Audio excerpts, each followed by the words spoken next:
seja muito bem-vindo, muito bem-vinda. Esse é o Pod Pátio, diretamente da cidade de Foz do Iguaçu para o mundo. Aqui, eu sempre digo, quando eu comecei esse podcast, eu falava assim, parece TV, mas é no YouTube. Mas agora tá bem característico mesmo, com cara de podcast. Quando eu tô lá no outro estúdio, né, daí dá uma impressãozinha que a gente tá na televisão ainda, né? Então por isso que eu criei esse jargão. Parece TV, mas é no YouTube. Mas hoje a gente tá com cara de YouTube mesmo, a nossa convidada já está aqui.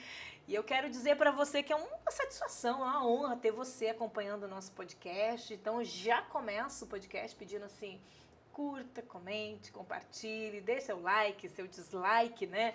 Comente se você já conhece a nossa convidada. Ah, eu conheço ela, coloca um monte de coração. Quanto mais você interagir, melhor será o engajamento, mais você vai estar informando para o YouTube, para o algoritmo que ok, tem muita gente gostando do que está sendo feito. E você que não mora na cidade de Foz do Iguaçu e que com certeza já ouviu falar sobre Foz do Iguaçu, afinal de contas, Foz do Iguaçu é conhecida no mundo inteirinho, né? E você que conhece, quer saber mais das pessoas que passam por aqui e moram nas redondezas aqui de Foz do Iguaçu, para um pouquinho aqui para ouvir as histórias. Aqui nós temos histórias maravilhosas de empreendedores, pessoas que estão fazendo história na nossa cidade e fora da nossa cidade também. Hoje eu tenho uma convidada internacional. E antes de começar a falar com ela, eu quero agradecer os nossos apoiadores, né? Empreendedorismo é assim. Empreendedorismo, nós precisamos de uma pessoa que acredite na gente. O resto a gente consegue com certeza, com Deus, evidentemente, mas né, nós precisamos aqui na Terra, pessoas sendo usadas por Deus para nos incentivarem. E nós aqui temos esses incentivadores. É a nossa querida Fernanda da Panificadora Doce Romã e a Lucro Certo na figura do nosso querido Celino Fertrin. Meu beijo carinhoso a você. E você quer anunciar nesse espaço? Venha porque tem espaço para você. Gente, hoje nós vamos falar sobre superação, resistência, mentalidade. Nós vamos ouvir uma história que é assim, de deixar a gente de queixo caído. É com muita honra, com muita satisfação que eu recebo minha querida Norma. Eu falei que era internacional a sua visita, né? Seja bem-vinda. Boa tarde. É isso mesmo, Paty. Muito obrigada pelo convite. Me sinto muito honrada por esse convite e com certeza vamos aí apresentar uma história de muita superação, né? Muita troca aqui. Né, e o seu público merece, né, Paty? Merece. Com certeza eles merecem. Eu tenho essa preocupação, sabe, Norma, de gerar nas pessoas informações que venham trazer realmente uma reflexão ao final de tudo. Porque todos merecemos a boa informação, boas histórias, histórias que inspiram. E nada melhor que um empreendedor para viver tudo isso, não é verdade? É isso mesmo, Paty. Então... Você foi muito bem recomendada também, viu? As suas amigas ali, beijo carinhoso para Tami, beijo carinhoso para nossa querida a nossa mentora, que a Milena. Eu ia chamar outra coisa o nome dela. Nosso carinho especial para vocês que nos aproximaram, né? Deus une propósitos. Pessoas que nos amam e quer colaborar de alguma maneira, né? Para o nosso mensagem chegar para mais pessoas, né? É verdade. Você sabe que agora me deu um lapso de memória e eu te contei, né, o que aconteceu hoje, né, mulher? Eu estava almoçando, eu simplesmente engasguei e fui indo, assim, sabe? Eu comecei a passar mal, foi necessária aquela manobra de, enfim, e foi assim, eu falo, gente, queira ou não, a gente precisa entender os episódios que acontecem na nossa vida como, primeiro, a mão de Deus cuidando da nossa vida sempre, né? Mas entendendo que vida de empreendedor é isso mesmo, né? Surgem os imprevistos, a vida do ser humano, na verdade, né? Isso nos faz resistentes, isso nos faz mais corajosos e é isso que nos constitui. Com certeza. E sempre vai aparecer pedras no caminho, né? Digamos, vamos considerar que isso foi uma pedra que apareceu no seu caminho, digamos assim, né? Uhum. Tentando impedir de você avançar, mas você foi mais forte e foi mais... Menina, eu fiquei muito preocupada com vocês, porque hoje é dia de gravação e eu falei assim, a Norma vem de Santa Rita, no Paraguai. Os meninos de Assis Chateaubriand, né? Outra de Jesuítas. É uma locomoção muito grande, é uma responsabilidade para a gente. Veja, né, que as pessoas às vezes estão lá do outro lado, né, assistindo, não percebem, né? Você, de repente, precisou passar por uma espera até a gente fazer a gravação desse podcast. Então, às vezes, não fica muito claro na cabeça das pessoas. As pessoas pensam, é tudo muito fácil. E não é sobre isso, não é sobre facilidade. E a gente vai falar sobre isso hoje, né? Não mesmo. Mas vamos começando conhecendo um pouco da Norma. E só continuando com essa pedra que eu te falo, é a primeira vez que eu venho dirigindo para Foz, né? Olha! Então, para mim também já foi assim uma superação a mais que eu vivi hoje, uma experiência que você está me proporcionando, né? Que com esse convite. Gente, eu fico. Deus tem alguma coisa para me dizer. Ainda bem que está gravado isso, porque não, Ele está falando. Eu acho que é que não estou ouvindo, porque é muita gente passando por aqui, Norma, e dizendo: é a primeira vez que eu estou participando. Olha, para chegar no seu podcast aconteceu isso e mesmo assim eu vim. Tem histórias aí de superação sendo construídas através desse podcast, viu? Com certeza. Então, como você tinha feito a pergunta antes, quem é a Norma, né? Isso. Quem é a Norma? Meu nome é Norma Djegros.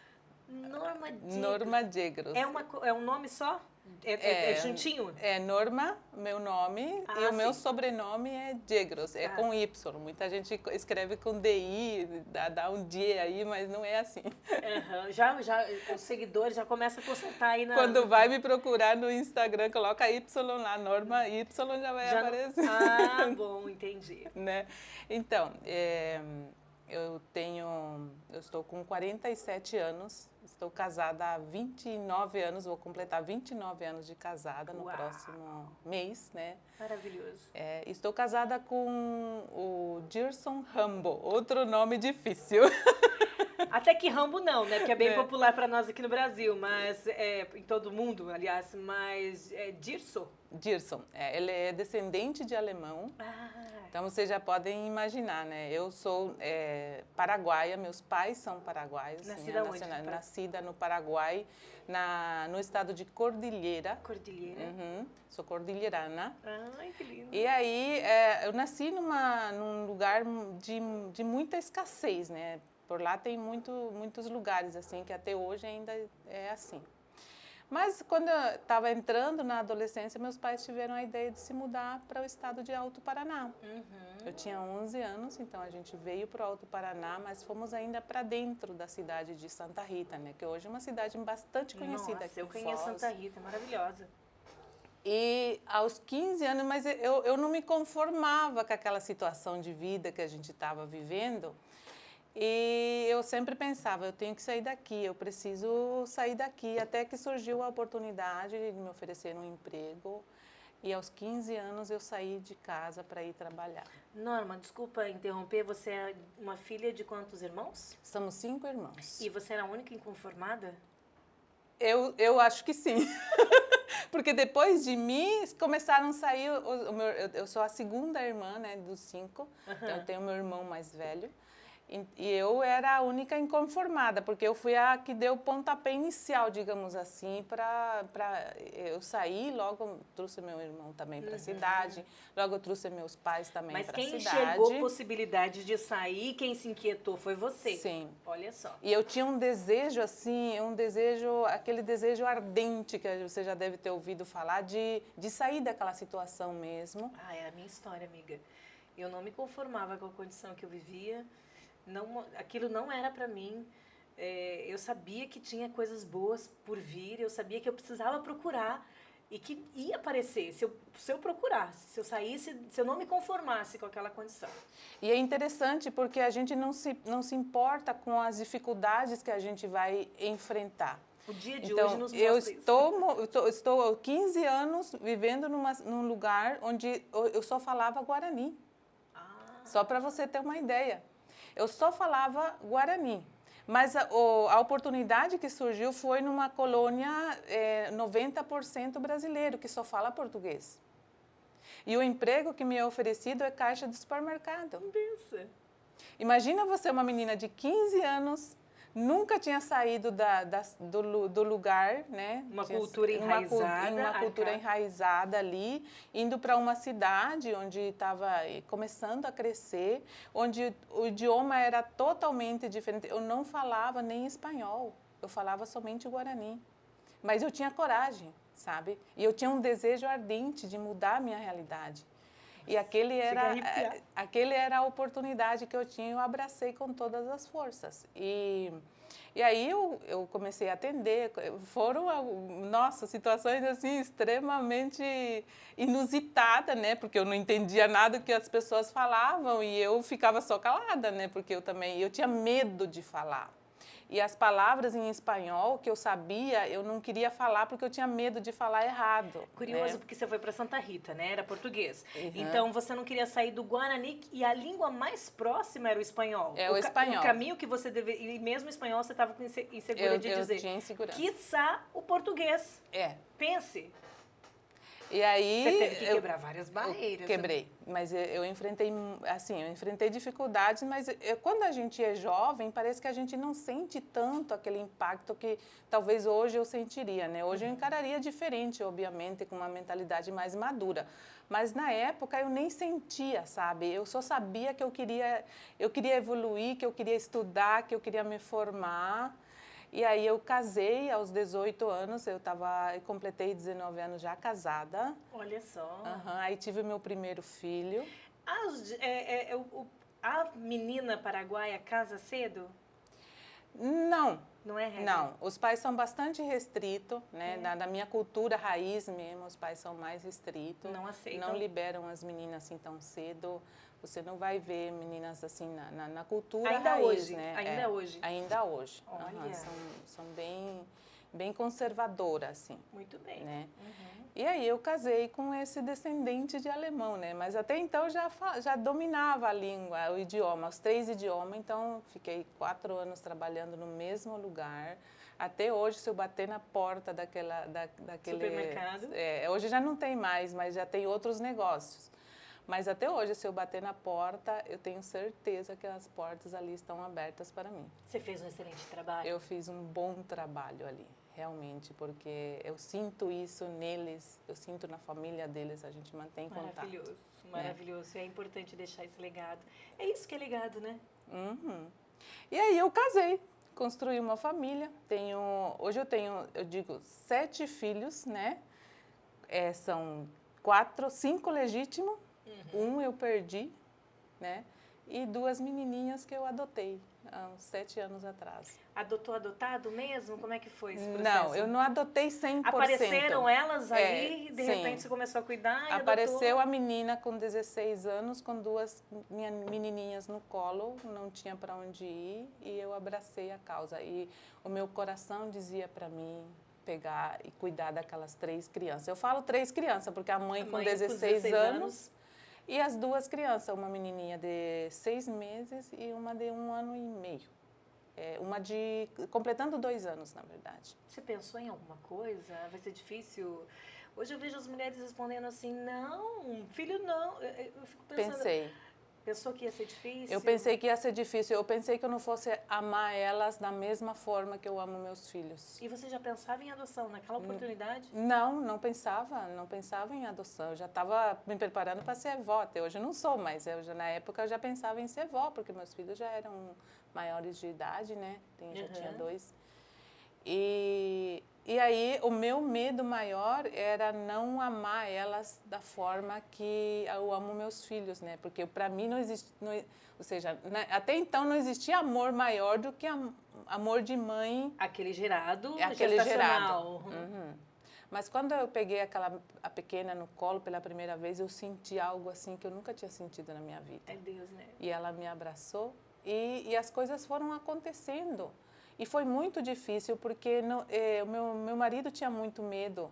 Ele era contra, mas ele não era contra porque ele não queria que as crianças ficassem lá em casa ou que eu cuidasse. Ele tinha muito medo de eu sofrer por elas, né? Entendi. Aí um dia ele chegou e colocou assim para mim, eu não quero por essa razão, eu não quero porque você vai se apegar a essas crianças, uma hora essa mãe vai embora e você vai sofrer. Aí foi assim, sabe? Eu fiquei emocionada com essa declaração dele, porque ele estava preocupado comigo, me preservando do sofrimento. Aí eu entendi por que a barreira que ele estava colocando, sabe? E de fato aconteceu? Não. Aí eu prometi para ele que eu tinha consciência daqui, que isso podia acontecer, mas que eu ia me preparar emocionalmente para que se isso acontecesse eu não sofresse, e de fato aconteceu. Dela ir embora e eu não sofri, porque eu tinha consciência tranquila de que eu fiz a minha parte, que eu cuidei delas e que se ela estava indo era porque ela queria. E que o amor permaneceria.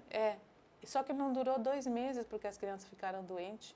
E ela voltou. E ela voltou, estão até hoje. Né? Que bênção. Hoje ela já é maior de idade, tem emprego, tem profissão, ela já consegue se virar com as contas dela, então ela está mais com as crianças dela hoje, mas eu ainda dou suporte, né? Claro. Mas são minhas filhas, falam mãe para mim. E o fato interessante é que a maiorzinha que já falava, desde a primeira vez me chamou de mãe. Mamá, no caso, porque na minha casa eles só me chamam de mãe. Então, meus filhos falam português. Sim. E só ninguém me chama de mamá, mas aquela criança que já falava, a pequena ainda não, ela desde a primeira vez, ela sempre me chamou de mamá. Coisa incrível isso, meu Deus. E é muito de Deus, né? É muito de Deus. É uma atmosfera muito espiritual. Não tem como não espiritualizar uma situação como essa. Não tem. Não tem como, porque não existe explicação lógica. Ninguém ensinou aquela criança a me dizer mamá, porque primeiro que ela nunca ouviu ninguém me dizer mamá, o que ela ouvia era mãe. Então eu entendi isso. E voluntariamente, né? Voluntariamente. Então eu entendi isso como um sinal de Deus que eu devo. Como a gente precisa estar sensível à voz do Espírito Santo, né? Como a gente precisa estar sensível. A Bíblia fala, aquele que tem ouvido, ouça o que o Espírito diz à igreja. E a gente precisa estar sensível a essa voz porque ela fala. E o nosso coração é que vai testificar no nosso coração. Isso aí. É isso aí. E moldou meu coração de uma maneira que hoje eu vejo muitas coisas totalmente diferentes, né? Me moldou de uma maneira assim que foram me ensinando coisas assim que eu ainda não tinha aprendido até então, né?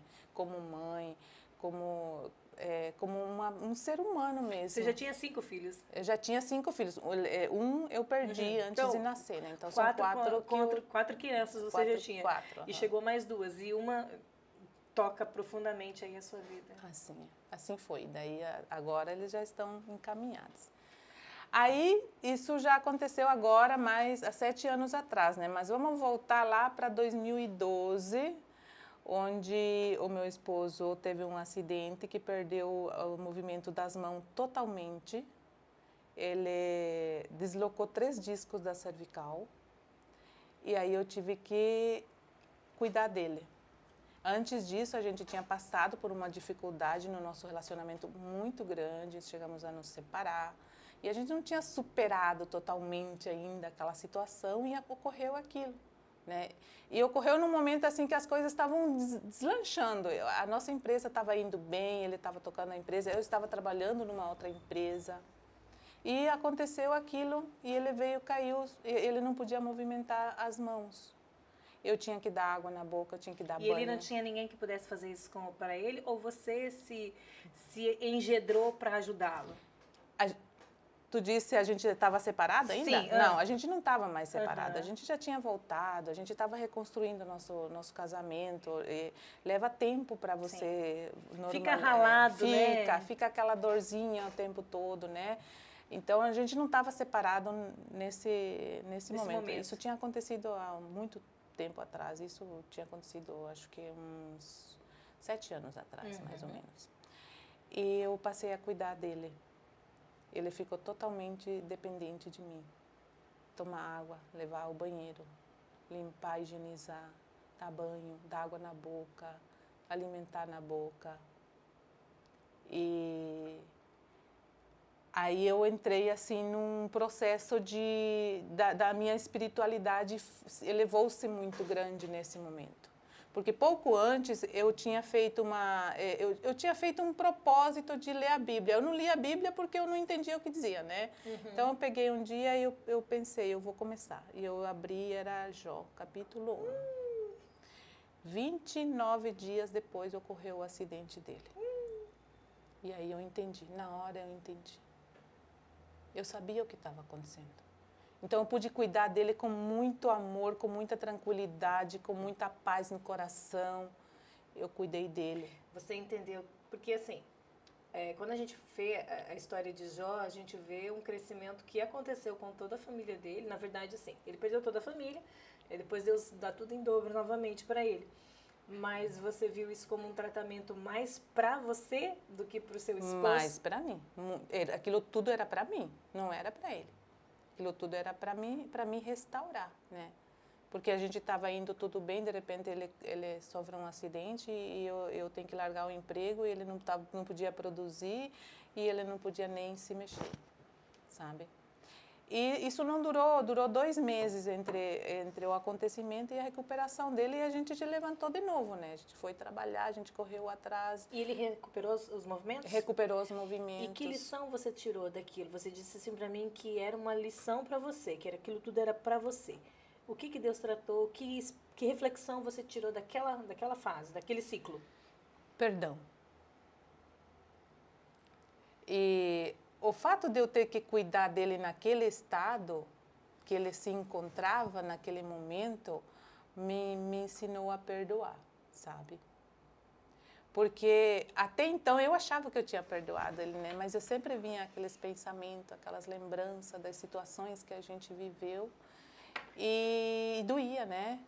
E eu não tinha, eu posso dizer assim que eu não tinha assim um comportamento de esposa amorosa assim, porque aquilo doía, né? Sim. Mas naquele momento não havia outra saída, digamos assim, né? Ou eu cuidava dele, mas a questão está em como eu cuidei dele.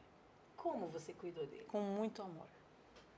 E esse foi o Anota mais, né? Anota. Eu podia cuidar por obrigação. Isso. Né? Era minha obrigação. Eu sou esposa dele, mãe dos filhos dele. Ele é pai dos meus filhos. Ponto. Então, eu podia cuidar dele por obrigação. Mas você sabe que existe uma diferença entre o que você faz por amor e o que você faz por obrigação. E naquele momento eu aprendi a fazer as coisas por amor. E era por amor mesmo. Você consegue explicar o que era esse amor? A gente tem algum tipo de exemplo que você falando assim, qualquer pessoa não faria isso, ou eu, no meu natural, não teria feito isso aqui, especificamente isso aqui. Meus amigos me diziam, eu não sei como você consegue. Depois de tudo que você acabou de passar, você está ali cuidando. Eu não sei como você consegue. Mas eu posso, assim, especificar, digamos assim, quando ele está ali precisando de uma coisa e eu estou fazendo algo e ele me chamar. Em nenhum momento eu pensei, você nem tirou disse... paciência. Não me tirou, não. E eu largo tudo e vou e faço. Mas eu não vou fazer com... Murmurando, reclamando, não. achando ruim. E uma coisa é interessante, que mesmo que a gente não verbalize, o coração está aqui. O coração está aqui e a atitude mostra. Atitude. Eu posso não falar, mas eu posso demonstrar com atitude que aquilo não está me agradando. Né? Exatamente. E outra coisa que me ensinou também é ter compaixão. O que é a compaixão? A compaixão, eu senti a dor do outro, compaixão, paixão de Cristo, né? Você imagina a paixão de Cristo, né? O que é a paixão? Quando a gente fala paixão de Cristo, a gente lembra do quê? Sofrimento, sacrifício, dor. Entrega. Compaixão é com dor, com sofrimento. Eu participar da sua dor, eu participar do seu sofrimento, eu participar do seu sacrifício, né? Mas com amor, né? Não com raiva, não com ressentimento, não com troca de ofensa, digamos assim. Ou como aquilo como um fardo. Como um fardo, não pode ser sentido como um fardo. Tem que ser sentido como uma missão mesmo. Porque quando você abraça uma missão, você vai fazer aquilo independente do que aconteça ou do que tenha acontecido no passado, né? Então, você fecha esse ciclo muito melhor. Fechei muito melhor. De como você começou. Isso. Ali eu estava começando a me edificar espiritualmente. Uau! E aí viemos em 2014, nós estávamos de novo já no auge da nossa empresa, eu já não voltei mais a trabalhar fora. A empresa é de? A empresa é de fábrica de móveis planejado. Uhum. Em 2014, final de 2014, a nossa empresa quebrou. Quebrou por quê? Quebrou, nós fizemos um mau negócio, pegamos sociedade, não soubemos cuidar do nosso interesse, né? Deixamos na mão dos outros, várias coisas. A gente não quebra por uma razão, né? Não, a gente quebra por várias razões. Exatamente. E uma delas é falta de conhecimento, gestão, atenção. Não tinha tráfego. Não tinha tráfego, Pedro. Não tinha estratégia. Não tinha. Era um outro tempo. Nós estamos falando de que ano? 2014. 2014. Já estava começando, já tinha, mas né, Pedro? Não... 2014 já tinha tráfego? Uma coisinha, né? Tá. 2015 eu caí em depressão profunda. Por causa da falência? Eu não sei, eu sempre digo que eu não sei se a gente caiu na falência porque eu já estava em depressão, porque eu já não tinha vontade, eu já não enxergava as coisas como são. Vamos abrir um parêntese aí na sua depressão? Sim. Que aqui você vem de um ciclo que você diz assim, olha, eu perdoei meu esposo, e aqui, ok, vitória, beleza, sim, tá. Mas isso não significa que você também não estivesse... Ok, essa parte do perdão era uma lacuna, um ponto. Mas você também estava vindo nessa linha reta do tempo aí com algumas debilidades emocionais também. Você. Então, às vezes as pessoas dizem, mas ela se deu bem, ela passou por alguma situação, mas a vida não se constitui em uma situação apenas legal, que a gente superou, uma vitória, sair desse momento bem. São vários fatores. Fica rasgo, né? Fica aquela... o rastro, né? O acúmulo, né? De tudo que eu tinha vivido desde a minha infância, foi acumulando, né? E deu na depressão profunda. Você acha que a gente consegue colocar isso numa balança e dizer assim, olha, eu passei por isso, e é por isso que eu chego aqui? Ciência comprova isso? A neurociência mostra isso pra gente? Sim, porque durante o tratamento, a minha psicóloga, né, ela foi retirando uma a uma, né? Cada situação que ocorreu desde a minha infância, entendi. Ela foi retirando. Né? Perfeito. E quem cuidou de mim foi uma equipe, ou seja, uma equipe que me diagnosticou, né? Que a minha depressão, segundo essa equipe, a avaliação da equipe, né? Cada psicólogo deve ter um método de avaliação, mas essa que cuidou de mim, ela é o nível 23 e, segundo ela, o nível 24 é suicida, né? Pensamento suicida. Como você ficou? Me fala dos sintomas, o que era? Eu não saía mais da cama. Eu não queria mais fazer nada, eu não queria falar com ninguém, eu não queria ver ninguém, não queria ouvir ninguém, até que um dia, as minhas irmãs, né, como eu te falei, são 5 irmãos, 2 irmãs e 2 irmãos, e eu. As minhas irmãs vinham e sentavam na cama, eu lembro assim vagamente, né, você precisa sair daqui. O que vai ser de nós se você não sair dessa cama? Essa fala vinha na sua mente? Ela vinha, ela vinha e falava para mim isso, né? Eu lembro vagamente porque eu estava adormecida, né? Dopada muitas vezes. E eu lembro o que marcou mesmo, que me fez querer sair foi o meu filho menor na época, era bem pequeno. E eu estava adormecida, assim, né? Eu mal ouvia. E ele sentou no pé da cama e disse assim, tomara que isso não aconteça. E aí eu acordei com aquela voz, né? E aí eu falei, aconteça o quê, filho? E aí ele falou assim, nada, mãe. Mas eu sabia do que ele estava falando, porque eles estavam me vendo morrer. E de fato eu ia morrer. Porque no diagnóstico, porque eu estava tendo muitas crises, e nessas crises eu tinha que aplicar, né, injeção na veia, fazer eu me dopar e depois me recuperar, e me dopar e me recuperar. Ele tinha que idade quando disse isso? Isso foi em 2012, ele é de 2007, 5 aninhos. Em 2014, isso foi 7 anos ele tinha, ele é de 2007. Uma criança. Uma criança ainda, ele disse, tomara que isso não aconteça.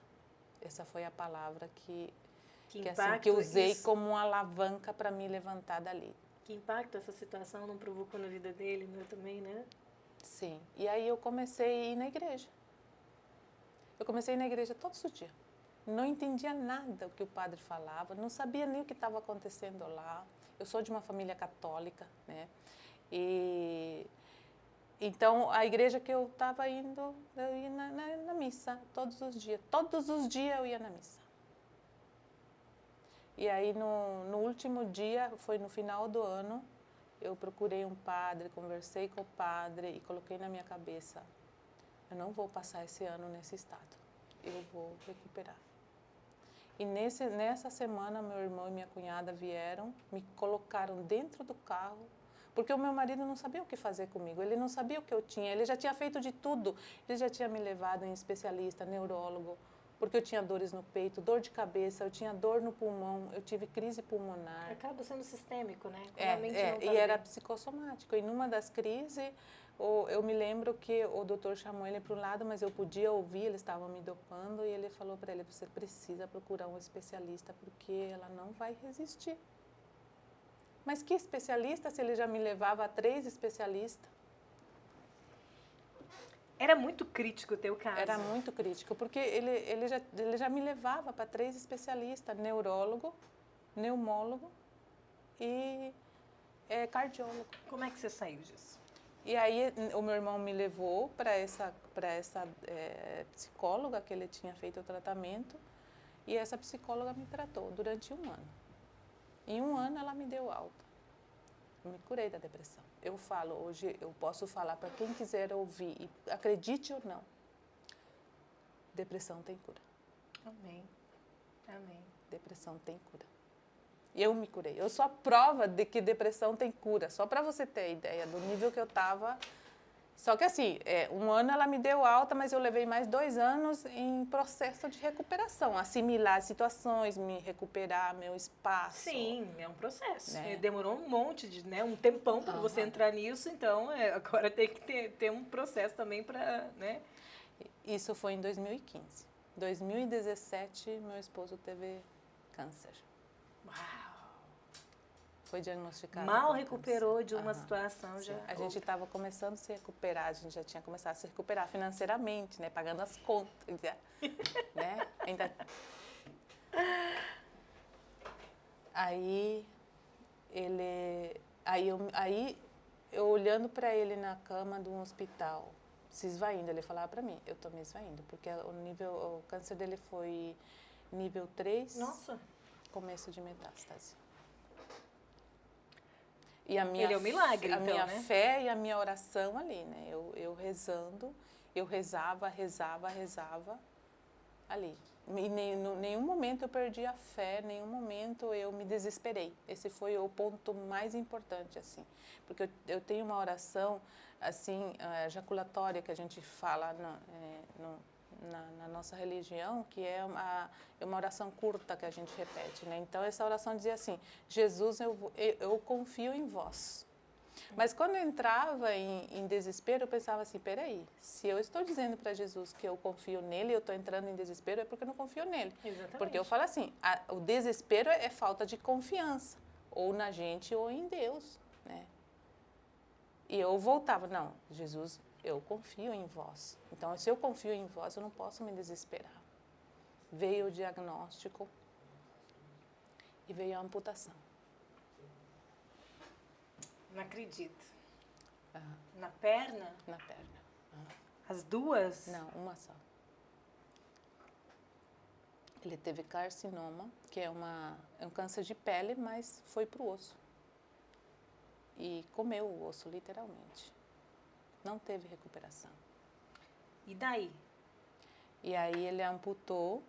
Para ele amputando, ele está bem, ia voltar a trabalhar, mas quando ele voltou, ele se viu limitado. Era um homem totalmente... Ele ia reaprender tudo, e reaprender não é fácil, precisa de tempo. E não sei se a ansiedade está legal para isso acontecer. Depois de tanta dor também. Exato, exato. Depois de tanta negativa, da probabilidade, inclusive, de não viver.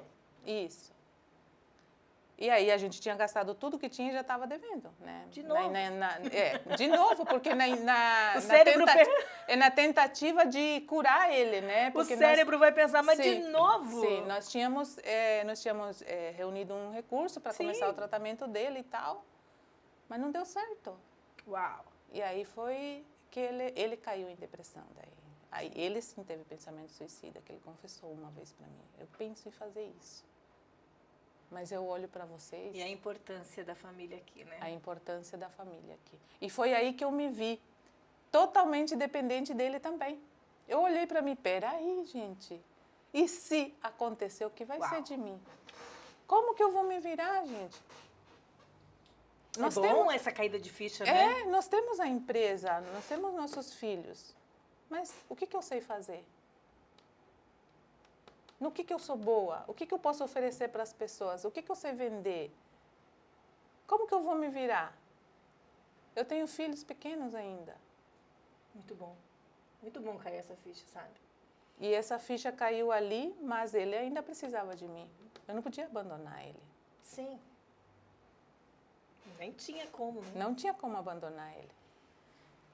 E aí eu cuidei dele, ele voltou, se recuperou, ficou 2 anos sem produzir, e aí entrou o meu filho maior no meio, que assumiu o comando da empresa. E eles foram valentes. Sim, os valentes mesmo. Ele e as irmãs dele fizeram acontecer. Fizeram acontecer. Aconteceu na força a sucessão. Aconteceu a sucessão na força, assim, na força mesmo. Ele assumiu o comando. Bárbaro isso, viu? Ele era jogador de futebol, né? Ele estava indo para o Chile fazer um teste quando veio o diagnóstico do pai dele e ele disse... Abriu mão. Eu não vou, mãe. É aqui nós chegamos no ponto da importância mais ainda solidificada da família. Porque se não tem isso, se não tem esse entendimento, vai. E aí eu entendi também. E a gente ainda diria assim, vai, é a vida dele, tá tudo bem e tal. Mas renunciar a um sonho? Não é para qualquer um. Não é para qualquer um. E aí eu entendi também a importância dos pais estar unidos. Porque tanto ele quanto eu, a gente podia naquela separação ter cada um trilhado um caminho diferente. Mas a gente não decidiu fazer isso. Ele decidiu, ele sabendo a dificuldade que ele ia enfrentar depois daquilo, e eu também.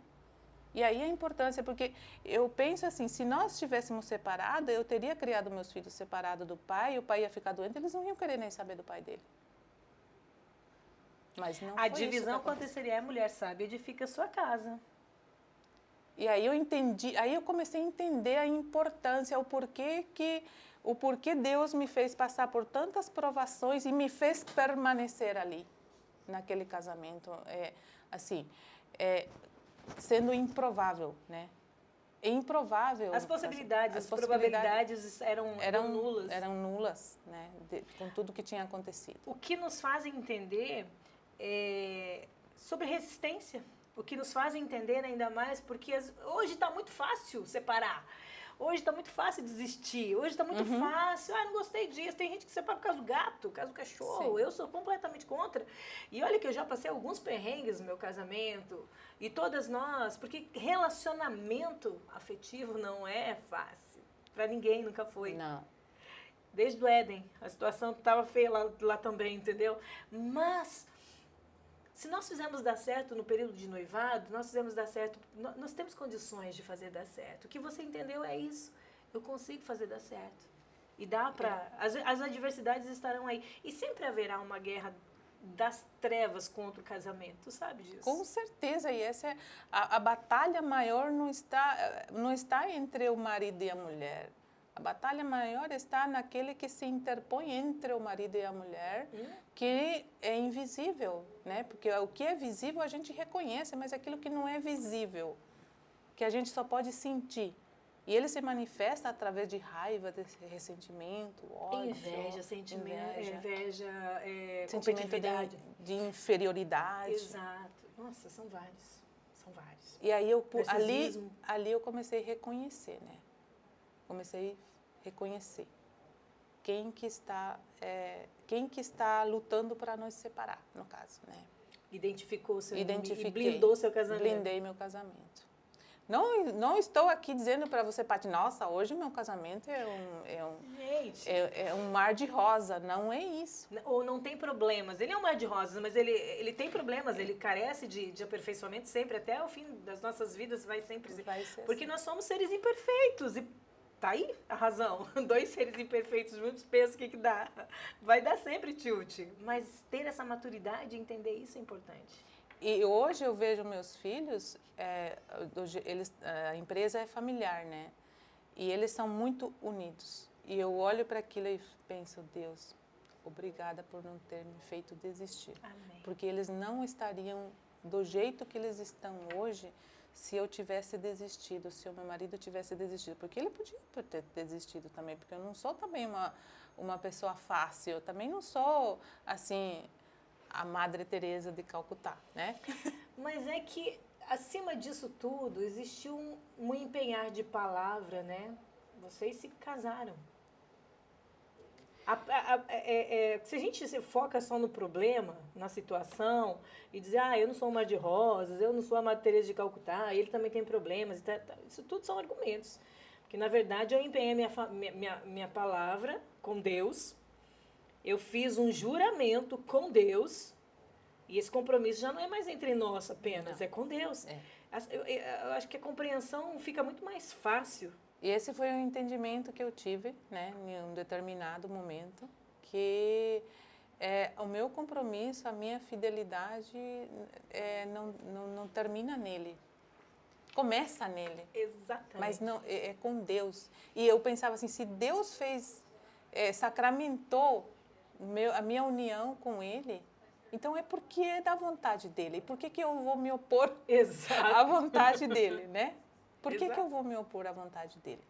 E eu comecei a olhar para ele com outros olhares, assim, eu pensava assim, tantas mulheres querendo se casar, né, hoje em dia, né? Muitas mulheres ainda querem, sonham em se casar. Não, elas sonham, isso a gente tem que continuar falando que elas querem. Porque sim, elas querem. E este homem me escolheu e me levou para o altar, sacramentou a união dele comigo. Amém. Eu disse sim. Amém. Então isso tem um valor, coloca ele numa posição de valor muito grande. E traz uma mensagem para o mundo espiritual importante. A mulher que entendeu isso, amiga, com certeza, é valorosa. Você olhar para o seu marido e dizer assim, este homem foi capaz de me levar para o altar e jurou a Deus que estaria comigo. E eu tenho que facilitar, o meu papel é facilitar para ele não dificultar. Porque lá a Bíblia está dizendo que eu sou auxiliadora. Isso. Aí vou te dar uma pessoa para te auxiliar. Pronto. Né? E aí vem o feminismo querendo destruir tudo isso, né? Vem o feminismo com suas ideias, com seus discursos, que a gente percebe que são falácias, que perdem por si só na prova daquilo que Deus preparou para a gente. Eu sou bem empenhada contra o feminismo já faz muito tempo. Bom, terminado o câncer. Superado o câncer. Superado a mutilação. O que acontece? Isso aconteceu em 2017. 2019 apareceu de novo. O câncer? 2021 apareceu de novo. Só que ali, nesse período de tempo, em 2018, eu olhei para mim e disse, não, eu não posso continuar assim. Eu tenho que ter alguma saída para mim. Preciso me fortalecer para lidar com essa situação. Até então, eu estava fazendo o papel de auxiliadora, né? Mas eu não estava somando muito, né? Eu estava ali. Mas como que eu posso colaborar? Como que eu posso colaborar mais com essa situação, melhorar essa situação, né? Foi aí onde eu comecei a estudar sobre desenvolvimento pessoal, mentalidade, causas. Eu comecei a entender sobre causas e efeito. E eu mergulhei no estudo. Não tinha tempo e dinheiro para investir. Mas tinha uma boa vontade. Eu tinha vontade, eu tinha um desejo. Aí eu resgatei aquele desejo de 15 anos que me fez sair daquele lugar e enfrentar toda aquela situação e olhar para mim. Se você foi capaz disso, você também é capaz de chegar agora e fazer acontecer. Eu levantava 4 horas da manhã. Porque durante o dia eu tinha muitas ocupações. Eu tinha eu tinha os filhos, eu tinha a empresa, clientes, eu tinha muitas coisas. Então eu levantava 4 horas da manhã para estudar. Eu juntei, só para você ter uma ideia, quando eu me vi em 2018, eu não tinha recurso financeiro, eu não tinha remuneração nenhuma. Porque a nossa empresa, ela estava... Ainda passando por e os nossos filhos estavam ali, né? Não podia sugar a empresa. Então, eu juntei um dinheirinho assim, durante meses, e comprei um curso. E aí eu comecei a estudar, eu comecei a entender. Aí eu comecei a aplicar tudo aquilo que eu aprendi, eu aplicava. Não está dando certo, então não deve ser assim. Eu fazia diferente e dava certo. Que empreendedorismo isso, né? E eu fui estudando. E aí no ano seguinte eu já podia investir um pouco mais, já investi um pouco mais, já podia. Em 2020 eu já podia viajar, já podia fazer imersão, já podia pagar cursos melhores, mentorias e cursos assim que fosse somar ainda mais naquilo que eu estava aprendendo. Que traziam a evolução mesmo do nível que você estava. Eu fui evoluindo, eu fui aprendendo e depois eu fui entendendo também, peraí, mas todo esse conhecimento que eu estou adquirindo aqui, que eu estou aplicando, para que serve se eu não vou passar para frente? Aí já começa a vir aquela... a função do conhecimento. A função do conhecimento. E o conhecimento, se você não passa para frente, ele não tem valor, né? O valor mesmo está não passar para frente. Claro que muda a sua vida, sua situação de vida, mas se você não for capaz de mudar a situação de vida de outras pessoas, do que adianta? Exatamente. É uma semente seca, uma semente morta. Sim. E aí eu comecei a trabalhar com pessoas, né? Comecei a mentorar, comecei a direcionar. E hoje você atende como? Hoje eu atendo mentorias personalizadas, né? Pessoal. Eu atendo também grupos. Eu já dou palestra também, né? E qual é o tema? O que você... As pessoas te procuram hoje para que especificamente as suas palestras são quais temas? As pessoas me procuram assim, quando é pessoal, quando é personalizado mesmo, as pessoas me procuram mais assim quando estão assim perdida que nem eu estava, né? E muito bom. Sim, aí as pessoas normalmente não sabem o que fazer. Ontem mesmo fui procurada por um rapaz que não sabe o que fazer da vida. Não sabe o que, não sei o que fazer. Para onde eu vou, quais são os meus não sei o que fazer. Essa é a minha situação e eu não sei o que fazer. E aí a gente começa a vasculhar a causa, né? A gente começa a estudar a causa, por que essa situação se deu, onde está a causa e eu gosto de tratar a causa, né? Porque se você trata o sintoma, você vai amenizar a dor, mas a causa, o que está causando aquela dor, você não vai curar. É o remédio, né? Como o nosso organismo funciona. Se você está com dor de cabeça, você pode tomar um analgésico, mas você precisa descobrir a causa da dor de cabeça. Sim, pode ser o fígado, pode ser estresse, enfim. Pode ser várias causas, mas existe uma causa fundamental que está dando aquele sinal no seu organismo. Na nossa situação de vida é a mesma coisa. Se você está indo mal numa área da sua vida e está doendo, você precisa encontrar a causa. Eu preciso encontrar a causa e tratar a causa.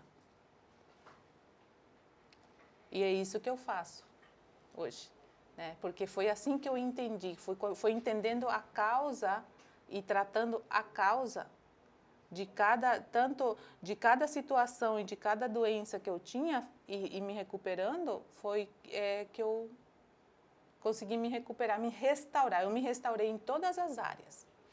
Norma, você foi bem autodidata no que diz respeito ao seu desenvolvimento e hoje, inclusive, a mentoria que você dá.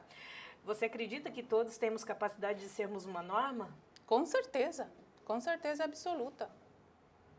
E só que a pessoa precisa entender que existe um processo, né? E eu na época, quando eu comecei pela espiritualidade, né? Eu comecei pela espiritualidade. Mas não é necessariamente que você precise pela espiritualidade. Pode ser que a sua espiritualidade já esteja desenvolvida. Pode ser que esteja outra área que você precisa de ajuda, né? Mas eu comecei pela espiritualidade porque estava toda bagunçada, meu financeiro, minha espiritualidade, meu emocional, que eu caí em depressão. E fazia parte da sua crença central também. Era um caminho que você percorreu era um lugar confortável que você tinha segurança. Você sabia com quem você estava lidando, que era com Deus. Isso eu acredito mesmo que, tipo assim, Deus me direcionou para aquilo. É por aqui que você deve começar. E eu deixei me levar, sabe? Porque ele quer nos levar pelo caminho, mas a gente precisa deixar se levar. Né? Mas como você mesmo disse, eu busquei pela espiritualidade, mas não necessariamente precisa ser. Né? Existem pessoas que não querem fazer esse caminho, querem outras, mas isso não vai anular ou não vai tirar da equação a causa. Não. Tem pessoas que me procuram por causa do relacionamento conturbado, não sabe o que fazer com a esposa. Homens mais me procuram também. Eu não sei lidar com ela, não sei o que acontece com ela. Mas não é uma sessão de psicologia ao mesmo tempo? Não. Mas a gente, aquilo que eu falo, eu procuro a causa. Onde está a causa? Né? E aí a gente trabalha a causa. Às vezes o problema do relacionamento não é necessariamente o relacionamento, mas de repente é problema de financeiro, né? Que tá causando aquele atrito, aquele conflito entre o casal. Então, o que a gente vai procurar a causa? Se a causa for problema financeiro, a gente vai curar o problema financeiro. E as pessoas estão sarando? Estão. É maravilhoso ver as pessoas que você ofereceu o conhecimento, que você recebeu o conhecimento, que você passou para frente e que aquele conhecimento está dando fruto, sabe? Eu fico muito satisfeita com isso, porque, de alguma maneira, o ser humano ele veio ao mundo para ser útil, né? E te dá um sentimento de utilidade, porque eu acredito que o sentimento de inutilidade no ser humano é um sentimento que te faz mal, que é muito nocivo para o ser humano se sentir inútil. Mas quando você se sente útil, que você procurou, que você aprendeu, que você está passando para frente aquilo que você aprendeu, e você está vendo frutos daquilo que você ofereceu, não tem dinheiro que pague. Não, mas outro dia eu vi um grupo era uma notícia, eu vi um grupo de jovens fazendo de conta que eram cães. Eles queriam defender a causa dos cães e a causa do cuidado com os animais, enfim, a causa era alguma coisa. E eles todos imitavam cães também, era o protesto, era a forma de protesto. Quando eu observei aquela situação, eu falei, nossa, mas que inutilidade, jovens com tanta energia, com tanta... Eu sei que nós estamos vivendo uma geração que está pensando isso. Que por isso que busca causas, eu tenho cães, eu sou cachorreira, eu adoro cães, eu adoro gatos, mas eu sei que eles são cães, são animais e eu sou um ser humano e as pessoas são humanas, né? Existe uma grande diferença entre animais e humanos. E sim, maltratar não, deixar de cuidar não, mas daí a querer ser um animal ou gerar um animal, como eu vejo muitos termos, né? Ah, eu sou mãe de pet, não existe mãe de pet. É uma dissonância cognitiva absurda, tem nome para isso, se chama dissonância cognitiva. Dentro da comunicação, as coisas precisam ter nomes, precisa ter onde, então não faz sentido, eu não gero cães. Isso seria outra coisa, dentro inclusive da pornografia tem nome para isso também, né? Porém, as pessoas estão tão sem utilidades, nós estamos vivendo uma geração sem propósito, e é exatamente isso, que não ter propósito é ser inútil, né? Você está vagando, você está zumbizando, você está caminhando sem um destino, e aí qualquer lugar serve, você não sabe para onde você quer ir, qualquer lugar serve. E aí a mente vai saber disso, a mente nos diz, olha, você precisa de ter algum lugar. Né? Porque, ouvindo a sua história, dá para ver claramente que você não queria estar naquele lugar quando você era adolescente. Você não queria estar naquela condição que você está, e você foi se capacitar para ajudar pessoas. Você foi ser útil. E hoje, nessa geração que a maioria, eu não estou generalizando, não estou pontuando, dizendo, olha, todo mundo é assim, mas uma grande maioria se sente assim, inútil. Você acredita que isso tem como reverter? Isso tem como mudar? Os pais têm como orientar, balizar? Será que essas crianças, esses adolescentes sem muita utilidade, encontrarão lá na frente uma mesma inquietude que a Norma, lá aos 15 anos, ou aqui depois, quando foi se profissionalizar ou se capacitar para dar mentorias e cuidar de pessoas, vão setar isso ou vão estar sempre precisando do serviço da Norma? Assim, a primeira coisa que a gente precisa entender, voltando novamente à causa, né? O que está causando isso nesses adolescentes? Qual que é a causa principal? O que causa neles esse comportamento, né? Querem chamar atenção, querem... O que causa? Qual que é a causa? E vamos ir na causa, né? Eles querem atenção de quem? Eles sabem de quem eles querem atenção? E os pais sabem que é a atenção que eles querem? É possível trabalhar os pais desses adolescentes, inclusive. Porque só eles vão saber como eles criaram, em que momento aquela criança, aquele adolescente começou a ter aquele comportamento que não é próprio de um ser humano, né? E aí, entendendo a causa, você pode moldar os pais daqueles adolescentes e, através dos pais, moldar os filhos, né? Porque eu entendo assim, tem uma parte no Evangelho que diz que o pai se revela através do filho, certo? E o filho faz o que o pai faz. E o filho revela ao pai. Exatamente. Né? O que isso quer dizer na prática, na nossa vida, assim, na nossa situação, assim? Que se eu sou uma mãe, se o meu filho está sendo desonesto, de algum lugar ele está aprendendo com isso. alguém ele aprendeu. Ele só está me revelando, ele só está revelando a mim que eu sou mãe. A Bíblia fala pai, mas pai e mãe, né? E outra coisa muito, muito profundo ali nessa questão específica que você colocou entre cães, interessante porque os cães não estão querendo ser humanos, né? Então, e a gente está abrindo mão, quando eu abro mão da maternidade, por exemplo, que você citou ali dos feministas, quando eu abro mão da maternidade, eu estou abrindo mão da graça de Deus. Porque Deus, nós somos a extensão de Deus, né? Nós somos feitos à imagem e semelhança de Deus. Quando eu me nego a maternidade, eu nego a Deus que ele se reproduza, né? Que reproduza a imagem e semelhança dele através de mim. Exatamente. Porque é através das mães, é claro que com a colaboração dos pais, mas é a mãe que tem a maior participação que diz sim. Se não fosse ele, não teria mãe. Se a mulher se não tivesse o homem, que é o patriarca, que é o quem produz, tem a sementinha, não existiria a mulher. Não existiria. Porque, de fato, nós mulheres não fazemos nada, nós emprestamos o nosso corpo. Isso. Eu não sei que horas que eu criei a orelha do meu filho, por exemplo, os órgãos internos dele. Então, quem fez? Deus. Isso aqui é a nossa conversa com Deus, é uma parte que Deus faz conosco, nós mulheres, para gerar. É uma parte nossa. Agora é eu e ela. Marido, você fez sua parte, você precisou exatamente, esse era o teu papel. Seu papel era esse. Agora é comigo e com ela. E eu, somente eu, Deus, é como se ele estivesse falando conosco. Sim. Vou gerar.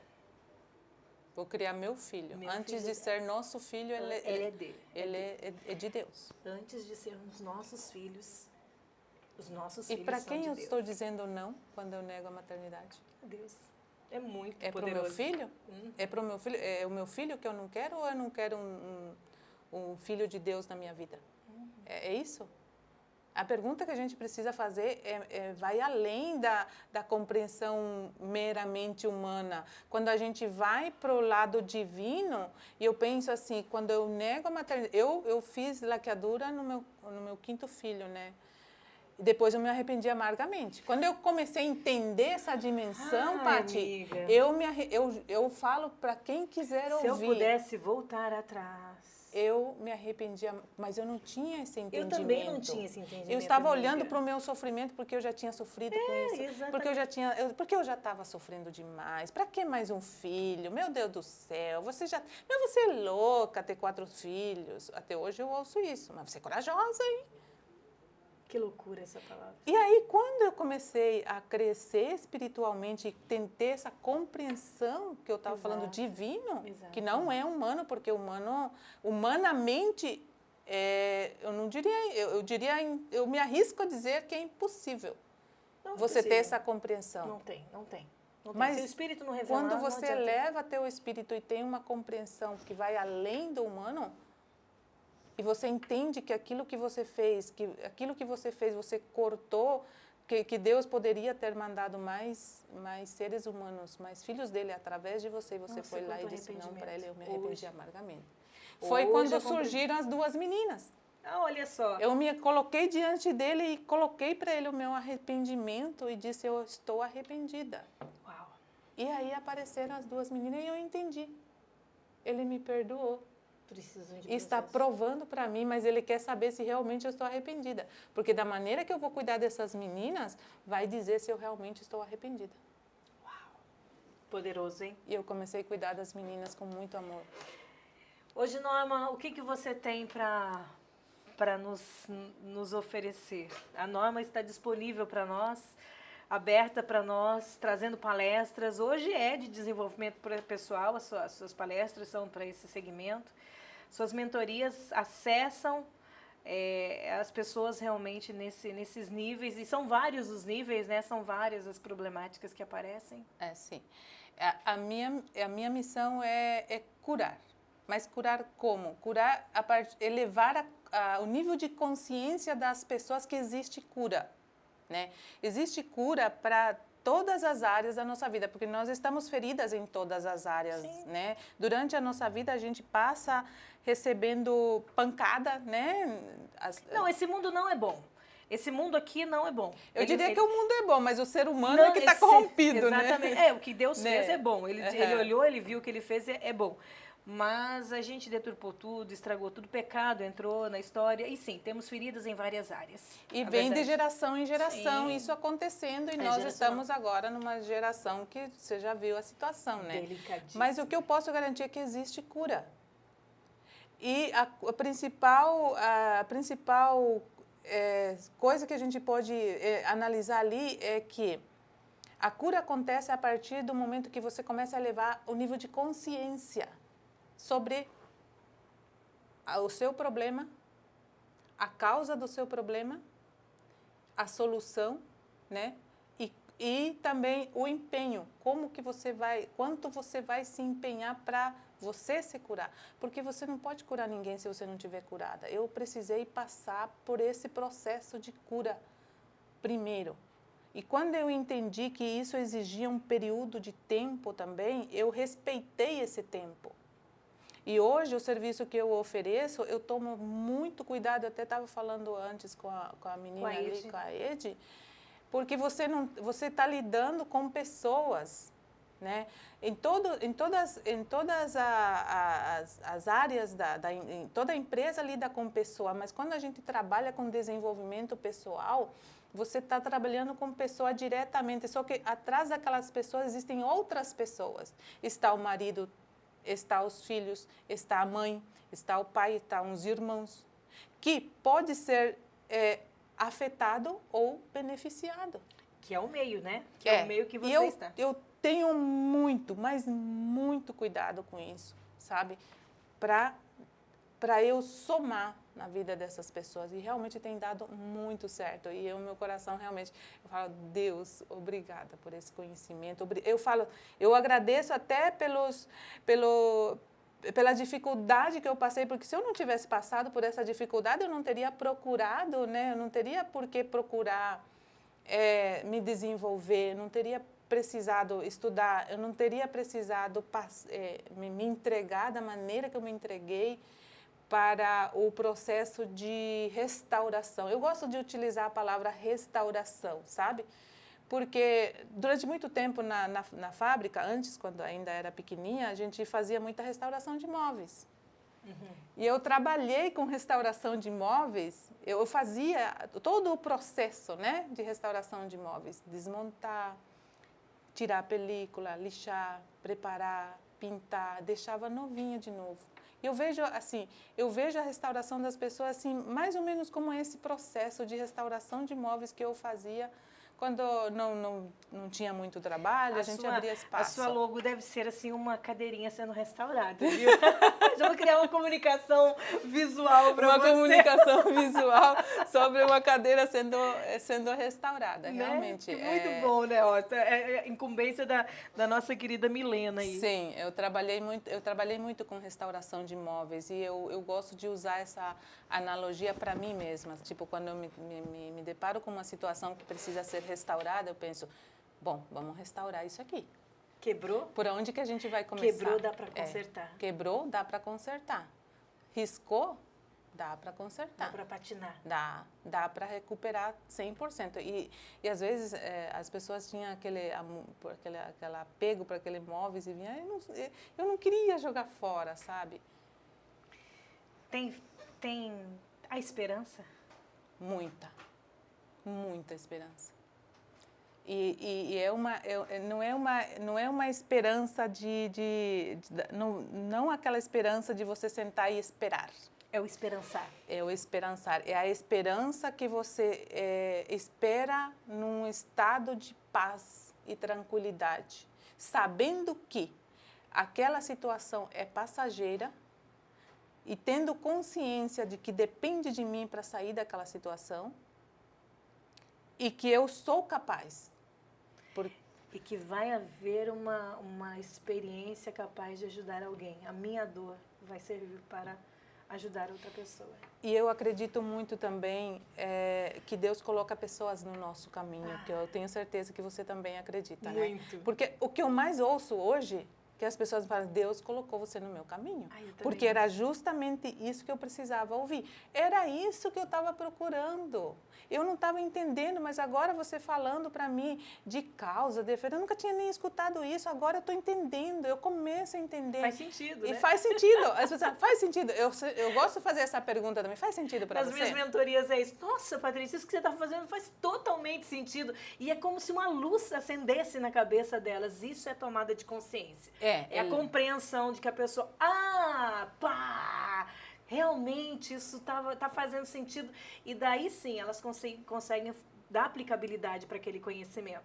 Porque sem consciência é como você andar no escuro. Eu gosto de usar a palavra elevar o nível de consciência, né? Porque consciência todos nós temos, só que num nível diferente, né? Nós todos, Deus na sua justiça, Deus não seria justo se tivesse feito eu com consciência e você sem consciência. Que Deus, bagunça, né? Deus fez todo mundo com a mesma consciência, só que o que acontece? Alguns têm um nível de consciência menos elevado que os outros. Aqueles que procurou mais elevar o nível de consciência, obviamente que vai ter mais um nível de consciência elevado. Amiga, eu chamo isso de verdade. E aí eu vou lá para a Bíblia e falo assim, e a verdade vos libertará. E conhecereis a verdade, e ela... Porque é libertador, quando você tá vivendo um problema, tá vivendo uma escuridão, tá vivendo num breu total, não sabe, tá tateando assim, e daqui a pouco aquela luz aparece, que é a verdade. Nossa, como aquilo é libertador. Dentro da comunicação eu vejo os alunos, sabe, se ressignificando, recondicionando aquilo que estava parecendo meio estragado, ou fazendo novos tráfegos mesmo, fazendo novas travessias e se jogando, aprendendo, querendo saber e aplicando aquele saber para transformar, não apenas a sua vida, mas a vida de outras pessoas. É maravilhoso. E outra coisa, que é outro benefício muito grande quando a gente começa a levar o nível de consciência, a gente começa a aceitar. Aceitação. Eu falo assim, aceitar não é se conformar com a situação. Eu aceito essa situação.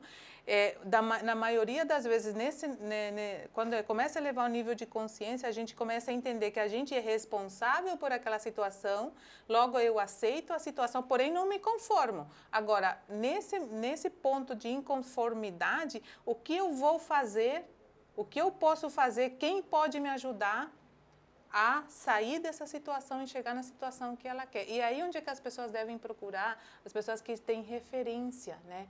É muito importante a gente olhar para a pessoa, para quem a gente vai utilizar como referência, onde a gente quer chegar.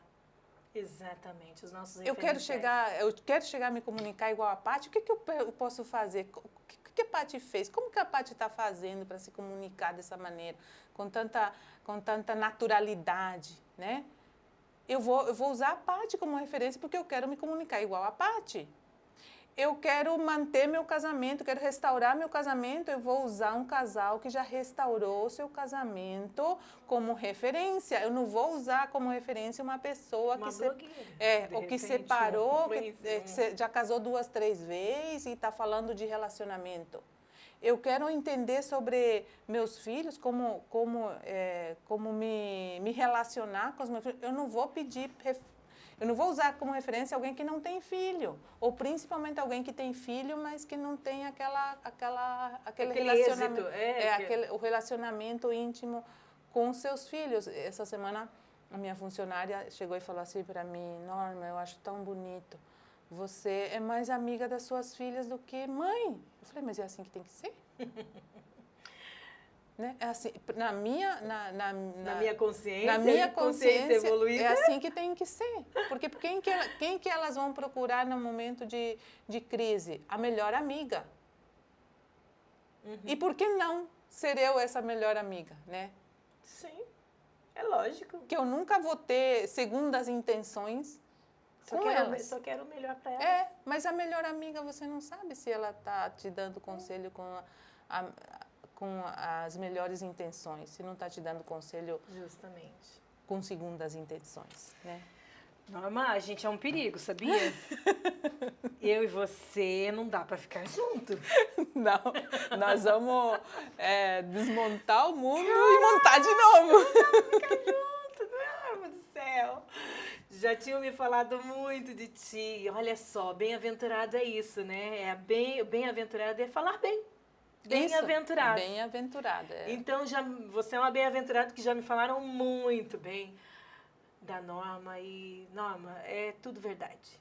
O que me disseram sobre você é tudo verdade. Obrigada, Paty. Obrigada.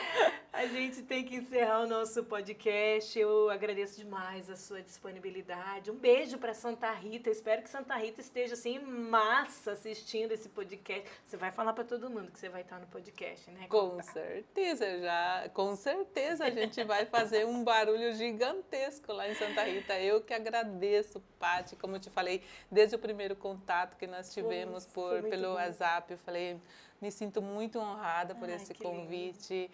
E agradeço também as amigas, né, que as pessoas elas conseguem interpretar, né? E elas não vão dar referência se tem dúvida. Então, se falaram é porque não tem dúvida ali, né? Então, eu amo isso, né? Eu amo transmitir essa transparência, né? Essa verdade que você falou. Que muitos me abraçam e falam, ai, meu Deus, você é uma luz. Não, eu sou o reflexo da luz. A luz é Jesus e eu sou apenas o reflexo dele, eu falo assim. Mas transmitir essa verdade é muito importante, porque no mundo tão mentiroso, onde nós encontramos tantos filtros, tantos argumentos, tantas falácias, tanta manipulação, tanta persuasão, a verdade vende. A verdade ela é recebida, ela é acolhida no nosso coração. Então, optar pela verdade, Jordan Peterson vai dizer, quando você fala a verdade, você corre o risco de ganhar alguns inimigos, ou não ser querida por todo mundo. Mas falar a verdade é libertador, é por isso que a palavra de Deus é tão fiel. E conhecereis a verdade vos libertará. E ter relacionamentos verdadeiros é o que a humanidade quer. E é o que precisa, né? E falando de verdade, João Batista foi decapitado por falar a verdade, né? Sim, ele não se poupou a si mesmo, né? Então, nós temos referências também, aquilo que eu estava te falando, né? Você busca referências sobre aquilo que você deseja construir na sua vida. Amém. A sua situação de vida depende disso, de referência, mas contanto que essa referência seja verdadeira, seja transparente, seja verdade, como você disse. Deixa aqui o seu @. @NormaJegros. Jegros com Y. @NormaJegros. Eu faço a reflexão diária no meu Instagram, né? E lá vocês vão encontrar mais coisas sobre mim. Eu espero vocês. Você tem uns pozinhos mágicos também lá pra Também gente, eu tenho. Como eu gosto das coisas naturais, né? Eu sou apaixonada e eu fui estudar também essa área para me poder oferecer algo a mais para as pessoas, porque às vezes a situação da pessoa está ruim e o que precisa é nutrir também o corpo, né? Da mesma forma que a gente precisa nutrir a mente, a gente precisa nutrir a alma, precisa nutrir o espírito, precisa nutrir o corpo, porque é o corpo que carrega tudo isso, né? Então, é por isso que eu também usa os suplementos ali que podem ajudar. Uhum. Mais uma vez, obrigada. Eu quero agradecer aqui, para encerrar a nossa série de entrevistas no estúdio do Alê, né? Alê Brasil, procure ele, Alessandro Brasil. É Alessandro Brasil, né, bebê? É Alessandro com 2 L's e 2 S's. É isso, né? 2 L's. E eu acho que com 2 S's também, se não me falha a memória. Mas você vai achar Alessandro Brasil, ele... Alessandro Brasil com 2 L's. com 2 L's. Alessandro Brasil com 2 L's.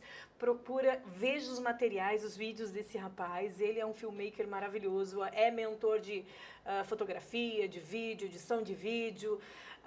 Ele vai estruturar ainda mais essa nossa o espaço dele. Já veio um arquiteto aqui para montar, mas ele é um empreendedor nato, também impulsiona muita gente. A esposa dele, a Edmara, que já esteve comigo no Podpart, também impulsiona muita gente, faz um empreendedorismo para jovens e é uma galera assim surreal, do bem, do bem, do bem, verdadeira demais. Então, no fundo do meu coração, né, aplausos para o nosso querido Alê, para Ed, e gratidão, né, pela disposição. Nós estamos gravando, a nossa gravação hoje atrasou, a gente está gravando até 7 horas da noite, começamos lá cedinho, 2 horas, e está terminando às 7 da noite, e a tolerância, a paciência. Ai, bebê, como é que é teu nome? O Rian também está por aqui, quebrando um galho pra gente. Obrigada, viu, Rian? Deus abençoe você. E é isso, a gente é feito de amigos, né, de suportes, pessoas que nem às vezes conhecem direito você, estendem a mão, te ajudam a ler. Desde o início do Podpart, nessa 3ª edição, me empresta o softbox, me empresta a luz, me ajuda aqui, me ajuda ali. E é isso que transforma a nossa vida, que faz a gente... Nós não podemos sozinhos, não dá. Não. Pessoas precisam de pessoas, né? Beijo, beijo, beijo, beijo, beijo. Prazer, Acabou, Paty. gente. Comenta aí se você gostou dessa edição do Podpart. Foi um prazer estar com você. Deixe o seu like, seu dislike, comente, compartilha principalmente, se inscreva no canal, por favor. Nós precisamos crescer e as mensagens que aqui foram entregues precisam ser entregues para mais pessoas. E só vai acontecer isso se, claro, o Pedro trafegar, né? Se o Pedro trafegar e se o povo se inscrever, não é verdade? Mais ou menos essa é a lógica, né? O Pedro tem que trafegar e o pessoal tem que se inscrever. E aí dá tudo certo. Gente, forte abraço, beijo, até o próximo Podpart.